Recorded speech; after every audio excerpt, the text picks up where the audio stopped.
He looked like a perfectly normal 12-year-old boy, quiet, polite, and even charming on the surface. But underneath that innocent smile, something deeply sinister was hiding. And when tragedy hit his cousins, family, nobody could have guessed that this quiet little boy was actually a cold-blooded psychopath. 12-year-old Mark was out playing soccer one day when his father Jack walked up to him and took him straight to the hospital. Mark's mother was dying, and after saying their final goodbyes, she passed away. It was the last time Mark ever saw her alive after the funeral. Mark's uncle Wallace convinced Jack to leave Mark behind with the family so that Jack could fly to Tokyo and close a critical business deal. He promised it would only be for 2 weeks, and that after this deal, Mark and Jack would never have to be apart again. Mark had become very withdrawn and emotionally broken.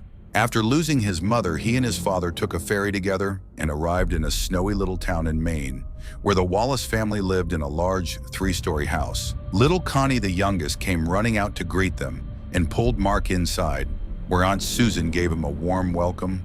A lively boy named Henry came bounding downstairs wearing a scary mask and introduced himself to his cousin as a kind of wild and energetic kid.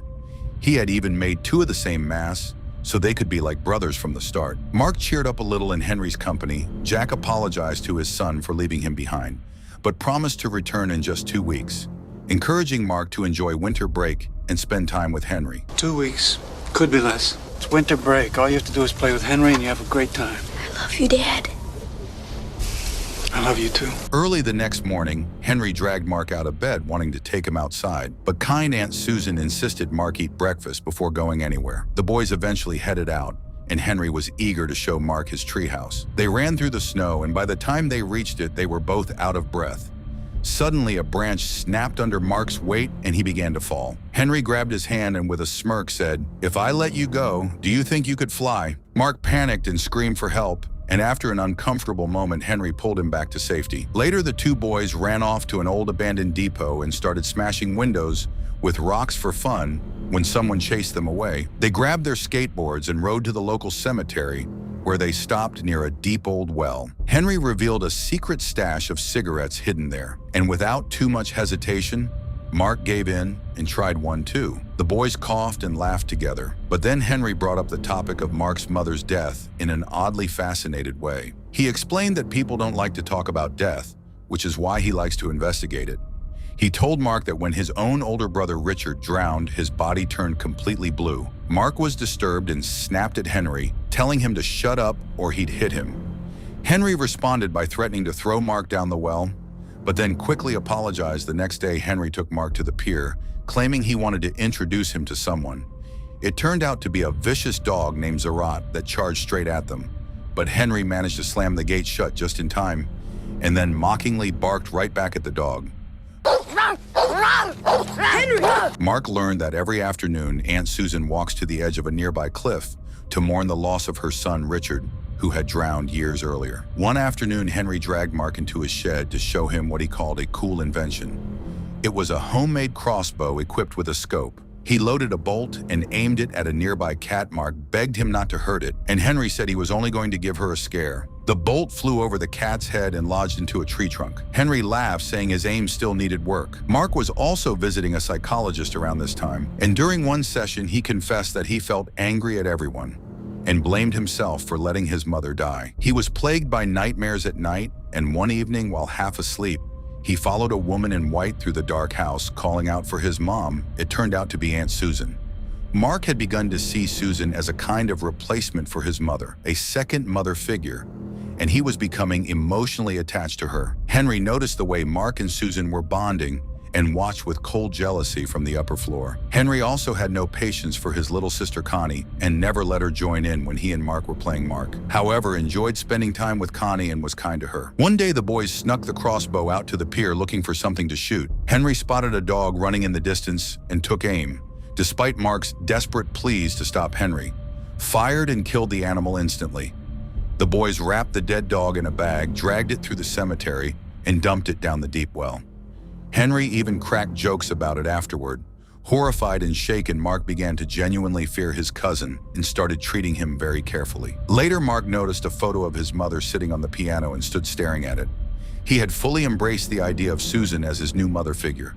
He also noticed a photo of Richard and understood how deeply Susan still grieved his loss. Henry then led Mark into the barn where he was building another disturbing project, a life-size dummy made from papier-mâché and old clothes, which he called Mr. Harvey. He convinced Mark to help carry the dummy to a cliff overlooking a busy highway, and then without warning dropped it onto the road below, causing a massive car pileup. The boys ran as sirens wailed in the distance and hid inside a tunnel while police cars rushed past. Mark was in shock and could not understand how Henry could do something so cruel. Henry shrugged it off, saying Mark just didn't get it and that you could do anything in life and get away with it. That night, the news covered the accident, and miraculously, nobody was seriously hurt. Henry had already planned his alibi, saying if anyone found out, he would blame the whole thing on Mark. Things got darker at home too. Connie ran into Henry's room one day, and he grabbed her violently by the ears, telling her she was never allowed to come in. Mark stepped in and warned Henry to stay away from her. Henry sneered and hinted that something bad might happen to Connie, just like it happened to Richard. Mark grew increasingly watchful over Connie, while Wallace and Susan went out to dinner one evening and left the kids home alone. Henry lied at the dinner table, saying that Mark wanted to move into Richard's room, which upset Susan deeply. She broke down in tears and left the table. Henry watched her pain with satisfaction. Later, left alone in the house, Connie wanted to play hide and seek, and Mark heard her scream only to find that Henry was just tickling her. That night, Connie asked Mark to read her a bedtime story and fell asleep. Henry hinted once again that he might harm her, so Mark decided to stay the night in Connie's room the next morning. Connie was gone downstairs. Susan was grieving again, blaming herself for not supervising Richard. The day he drowned, Mark learned that Connie had gone ice skating with Henry, and he immediately ran through the forest to stop whatever might happen. He spotted them skating together and tried to catch up, but without skates kept slipping and falling. Henry spun Connie around fast and then let go of her hand, sending her sliding onto a thin patch of ice. The ice cracked beneath her, and she fell through into the freezing water. Henry offered his hand, but only as a performance. He wanted her to drown, just as Richard had drowned. Luckily, some men nearby rushed over with axes, broke the ice, and pulled Connie out in time.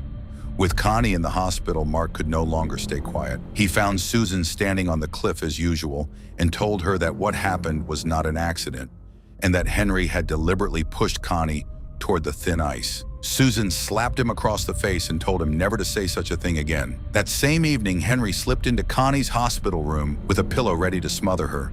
But Susan was sitting there watching, and Henry left quietly satisfied that his sister probably wouldn't remember what had happened anyway. Mark called his father and told him everything about Henry, killing the dog and trying to kill Connie. His father took him seriously and promised to come right away. He also told Mark to go to the psychologist and tell her everything.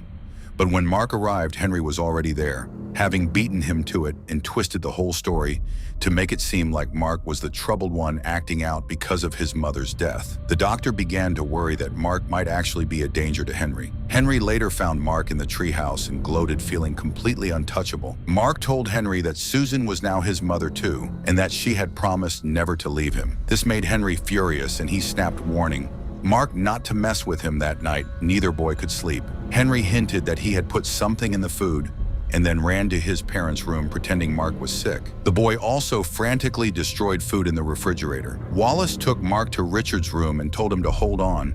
Since Jack would be back in a few days, Henry stood in the hallway with a smug, satisfied grin. Later that night, Susan crept into Henry's shed and found Richard's old rubber duck, the very toy she had been searching for since the day Richard died. Henry entered the shed too, and when Susan asked how the toy got there and what he had to confess, Henry coldly claimed the duck had always been his and ripped it from her hands, then ran off in anger, determined to throw it down the well back in his room.